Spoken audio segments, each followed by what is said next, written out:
Hello there guys, welcome to Basic Scholars, and in today's video we're going to be talking about Unit 3.7 of the AP Government Curriculum.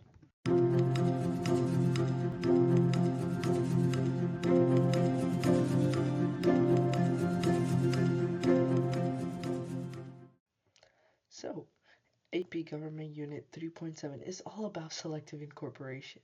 Selective incorporation is the process by which every amendment of the Bill of Rights is incorporated into the state constitutions.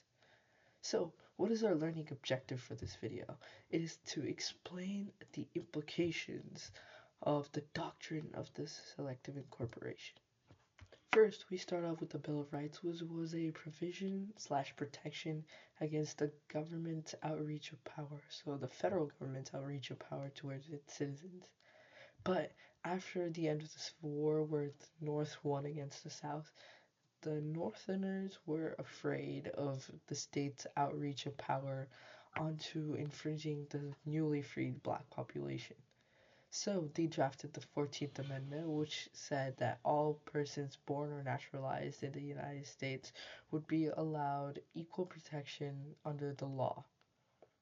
So the 14th Amendment's due process of law made it so that the Supreme Court has to decide in their cases to incorporate certain provisions of the Bill of Rights amendments to make sure that the states adhere to them.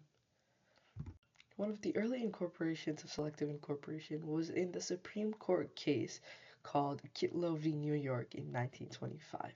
Kitlow was an American socialist who wished to throw the current government to create a socialist government, and he made a pamphlet called the Left-Wing Manifesto, which he wanted to spread all across New York, and he did so, which resulted in him getting arrested by the New York police because of a New York law that said that you could not create news that is against the United States government. And also, it was a time of crisis. It was during World War I, so it was considered to be an act of treason to spread these pamphlets around New York.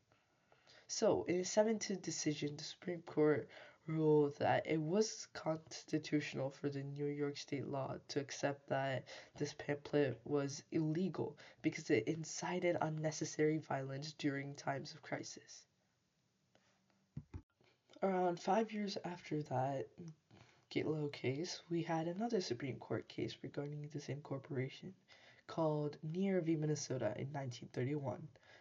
So the facts of the case are the Saturday Press in Minnesota printed news about local police being involved in gang violence. And so the Minnesota gang law did not allow them, the press, to produce such information on their newspapers.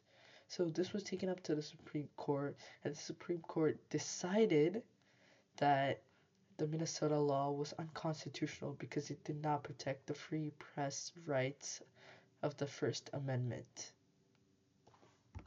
In summary, selective incorporation is the process by which the Supreme Court deems certain provisions of the Bill of Rights to be incorporated into state laws and to be reprimanded correctly.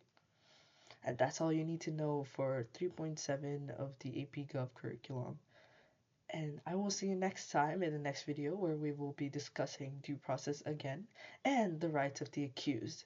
Until then, goodbye, see you later, and don't forget to subscribe.